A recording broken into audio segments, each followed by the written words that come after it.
শোন, এমনিতে আমি ভদ্রলোক, কারো সাথে বেয়াদবি করি না, কিন্তু সাইজে কেউ পাঙ্গা নিতে আইলে কোনোদিনও ছাড় দেই না। আর তুই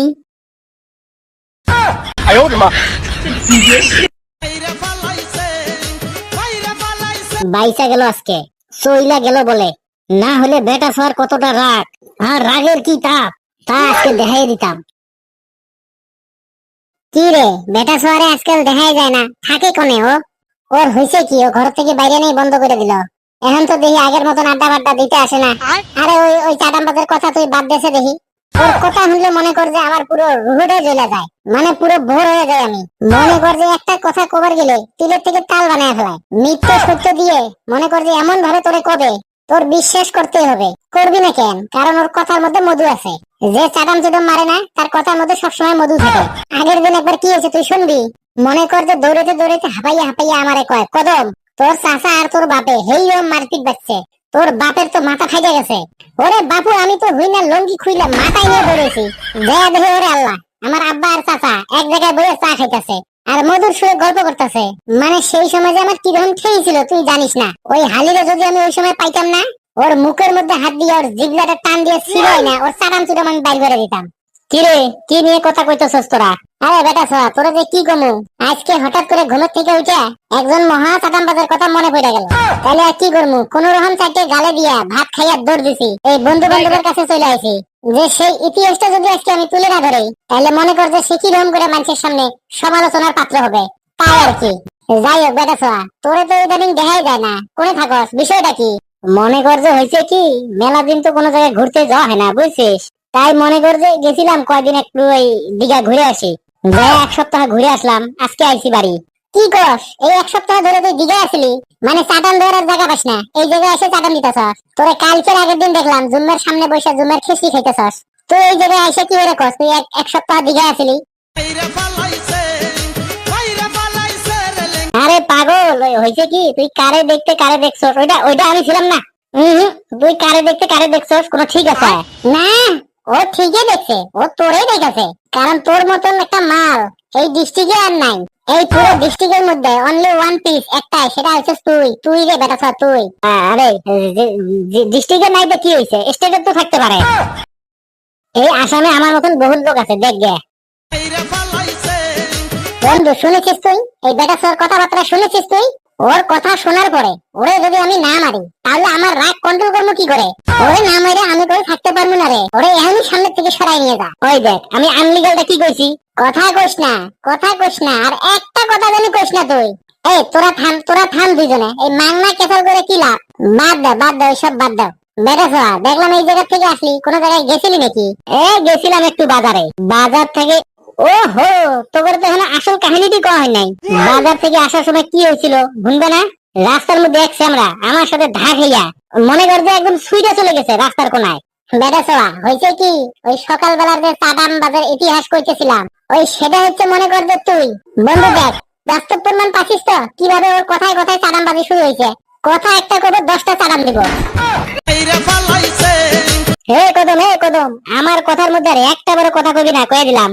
তুই খুব ভালো করে জানিস আমি কোনো মাংনা চাটামের গাড়ি মারি না। আমি কোনোদিন চাটাম দিইনি।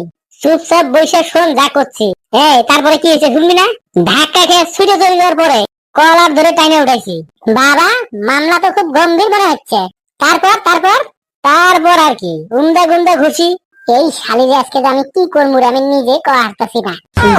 ঘুষতে নাক মুখ ফাটাই ফেলা দিলাম। ভাবেছিলাম মারতে মারতে তো করে জায়গায় নিয়ে আসবো, বুঝছিস? তার হলো না, তার আগে সুইটা পলালো, এই জন্য বাইচা গেছে। মাননীয় বেটা ছোয়া, আপনার কাছে আমার একটা প্রশ্ন ছিল। মনে করেন যে আপনি তারা যে মারতে মারতে এই জায়গায় নিয়ে আসবেন, তা আপনি কি করে জানতেন আমরা এই জায়গায় বসে রয়েছি? আরে আরে তোদের দেখেছিলাম আমি যাওয়ার সময়। তোরা যে এই জায়গায় বসে রয়েছ, যাওয়ার সময় আমি দেখে গেছিলাম তো এক নজর। তুই এই রাস্তা দিয়ে কখন গেলি? আমরা তো তোরে দেখলাম না। গেছিলাম গেছিলাম গেছিলাম, তোরা গল্প করতেছিস না, ওই জন্য মনে হয় খেয়াল করিস নাই। বাটপার, তোর এই ভাতাবাজি কিন্তু বাদ দিস। তোর এই বাটপারি কিন্তু আমগোর সাথে করিস না। ভাই তোর দোহাই লাগে, তোর জোড়া পায়ে ধরি, তুই আর এই চাটাম চুরুম মারিস না। তুই দয়া করে আর একটা কথা কইস না ভাই, তোর এক জোড়া পায়ে আমি ধরি। আর যদি কথা কস না, তাহলে তুই আমার সাথে খারাপ লোক কোনো পাবি না। চাটাম দিবি এই গ্রাম ছেড়ে যে ভাইয়ের গ্রামে দিবি, ভাইয়ের গ্রামে। কয়েকটা লোকজন গোটায় নিয়ে তারপরে চাটান দিবি। আচ্ছা বাদ দে, শুনলাম তুই বলে এই চাটানগিরি বাদ দিয়া ঘির ব্যবসা শুরু করছস, কি ব্যাপারটা কি? না রে বন্ধু, ওই ঘির ব্যবসা ছেড়ে দিছি, ওতে প্রচুর রিস্ক। কইতে পারিস এক কথায় জান নিয়ে টানাটানি। মানে ঘির ব্যবসায় জান নিয়ে টানাটানি, ঠিক বুঝলাম না তো। আরে হয়, আগে একদিন হয়েছিল কি শুনবি? না, আমরা আর শুনবো না। তোর ওই জীবনের ইতিহাস, তোর ওই ভাওতাবাজি, তোর ওই মুখ দিয়ে গল্প আমরা আর কেউ শুনতে চাচ্ছি না। তুই চুপ করে থাক ভাই। আরে পাগল, না শুনলে বুঝবি কি করে আমি ঘির ব্যবসা ছাইড়া দিলাম কে? শোন শোন শোন আগে, তারপরে বস। হয়েছিল কি, আমি মদনের দোকানে বসে আগের দিন চা খাচ্ছিলাম, ওয়াল্লাহ হঠাৎ তিনটে মোটরসাইকেলে 15 জন লোক আইয়া আমার টাইরো খাল দিয়ে ঘুরে দিচ্ছে। শুনেছিস শুনেছিস ওর কথাবার্তা? মানে 3 মোটরসাইকেলে বলে 15 জন লোক আইছে। ওর মতন চাপাবাজি গল্প আর এই জেলায় কোথাও পাবি? আরে ওই 15 জন মানে আমি বলছি 15 জন তো আমি অনুমান করে কইছি। পাগল, ওরা অনুমানের উপরে ধর। 15 জনের কম হইতে পারে। তারপরে কি হয়েছে শুনবি না? মনে কর আমার তো ঘিরে ধরছে, আমি তো টোটাল ভয় পেয়ে গেছি। ভয়ে তো আমি কাঁপতেছি, আমার এতগুলো লোক ঘিরে ধরছে, কি হয়েছে? আমি তখন জিজ্ঞাসা করছি কি হয়েছে, আমার সিধা কয় চল। আমি কইলাম কোনায় কোনায়, কয় যে অত কথা কওয়ার সময় নেই, তাড়াতাড়ি গাড়িতে ওঠ। আমি তো টোটাল ভয় পেয়ে গেছি। দৃষ্টি আকর্ষণ করে মাথার দিকে চাইয়া দেখলাম, মনে হচ্ছে বন্দুকও ছিল। ওরে বাপার, বন্দুক না রে, বন্দুক না, এই কাঁধে কামান ছিল, কামান। মানে মিসাইল, তোরে মাইরে তোর চাপাবাজি ভাঙতে গেলে তো মিসাইল আর কামান লাগবো। বন্দুক দিয়ে গুলি করে তোর চাপাবাজি ভাঙতে গেলে তো 4-500 গুলি লাগবো। অত সময় নষ্ট করবো কেটা? হালি, তোরে তো বন্দুক না, তোরে তো মিসাইল দিয়ে উড়াবে। শোন, আমার কিন্তু ধৈর্যের বাঁধ টোটাল ভাঙা গেছে। এই বন্ধু শোন, ওরে চুপ করে রাখিস। এই কদম, তুই অল্প চুপ করে থাকতো, চুপ করে থাক। এই বেটা ছ, তুই তোর গল্প ঠিক লাগতেছে, চালাইয়া যা। না তা ঠিক আছে বেটা ছ, তুই গল্প চালাইয়া যা বন্ধু। আর ওর গল্প ফিরে তো উঠে হারবি না। তার চেয়ে আমি একটা কাজ করি বন্ধু, তোদের সুযোগ সুবিধার জন্য আমি বাড়ি গিয়ে মারে কই কয়টা খিচুড়ি আনতে। আইনে দুপুর বেলা এনে খেয়া আবার গল্পে লাগিয়ে গেলি। তুই তুই চুপ করছে। তোরা হন, তারপরে কি হয়েছে?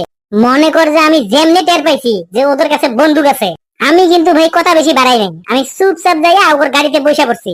গাড়িতে আমাকে নিয়ে ওরা যাচ্ছে, চলে গিয়ে আমাকে নিয়ে গেল একটা বাড়ি।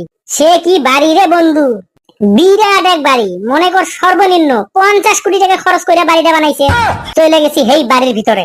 বন্ধু মনে করছে আমি এইবার, তুই চুপ করছে ওরা, দেখতেছে যে টান টান উত্তেজনা চলতেছে। তুই শুনলে শোন, নাহলে উঠে চলে দেখা। এই বেটা তুই ক ক ক তারপরে তারপরে তারপরে আমি ভিতরে যা দেখি কি, এক লোক পায়ের উপরে পা তুলে সাহেবের মতন বসে রয়েছে। আমি ভয়তে ভয়তে কইছি কি, কি হয়েছে ভাই?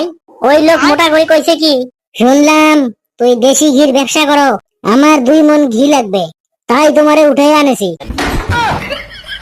না, আমি আর পারলাম না, আমি আর মাইনে নিতে পারলাম না। হালি বেটা সোয়া, তুই টোটাল ধৈর্যের বান ছিড়া দিছস রে। এই বন্ধু তুই সব দেখি কদম আলী যে খেপা খেপছে, আজকে বেটা সর যে কি হইব এক মালিক ছাড়া কেউ কওয়া হারবো না। বন্ধুরা আপনারা যদি বলতে পারেন একটু কমেন্টে বলবেন ভিডিওখান কিরকম লাগলো, তাও একটু কমেন্টে জানাবেন। ভিডিওটা লাইক করবেন, বেশি বেশি শেয়ার করবেন, আমাদের চ্যানেলটা সাবস্ক্রাইব করে আমাদের পাশে থাকবেন। হাসতে থাকুন, সুস্থ থাকুন, যত বেশি হাসবেন তত বেশি সুস্থ থাকবেন।